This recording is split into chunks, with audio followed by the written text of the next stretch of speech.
시나 소설과 같은 문학 작품을 읽을 때 글을 쓴 작가를 알면 더 풍성하게 글을 읽고 이해할 수 있습니다.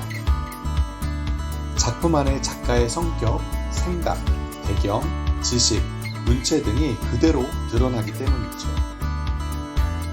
성경도 마찬가지입니다.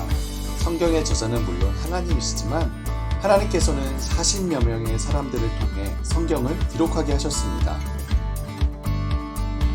따라서 성경 안에도 각 저자들의 수준, 성격, 배경, 문체, 상황 등이 그대로 담겨있고 이러한 성경의 저자들에 대해 아는 것이 성경을 더 분명하게 이해하는 데 도움이 됩니다. 예를 들어 볼까요? 하나님께서는 성경의 첫 5권을 모세를 통해 기록하게 하셨죠.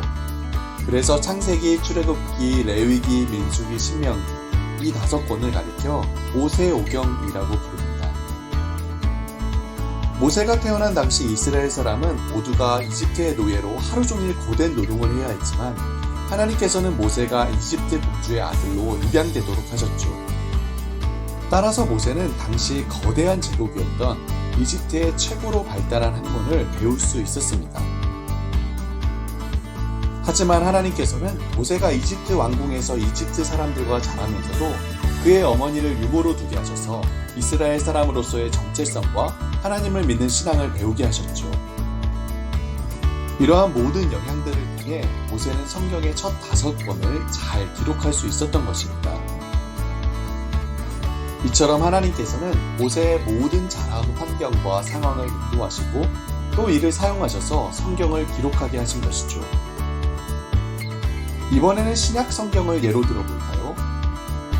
누가복음과 요한복음은 모두 예수님께서 이 땅에 계셨을 때의 일들을 기록한 복음서입니다.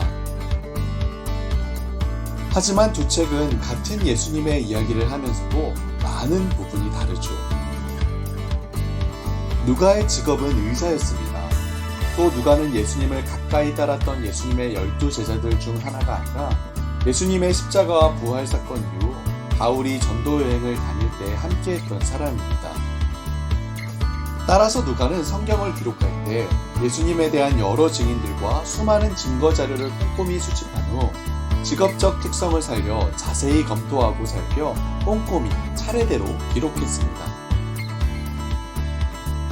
반면 요한은 어부 출신이었다가 예수님의 제자가 되어 베드로와 함께 누구보다도 가까이에서 예수님과 함께했던 수제자였죠. 또 요한은 복음서들 중에 가장 늦게 기독교 신앙이 이전보다 더 체계적으로 세워진 후에 요한복음을 기록했습니다. 따라서 요한복음은 다른 복음서들이 담고 있지 않은 약 90% 가까이 되는 많은 내용들을 이야기하고 있으며 내용도 시간 순서가 아닌 주제에 따라 구성되어 있고 신학적으로도 추상적이고 상징적인 내용들을 많이 담고 있죠. 이처럼 우리가 성경을 읽을 때에 성경을 기록한 저자들의 상황과 배경, 그들의 특징과 문체 등을 알면 더 명확하고 분명하게 성경을 이해할 수 있습니다. 나는 성경의 각 책들의 저자가 누구인지 알고 있나요? 나는 성경의 저자들에 대해서 얼마나 알고 있나요?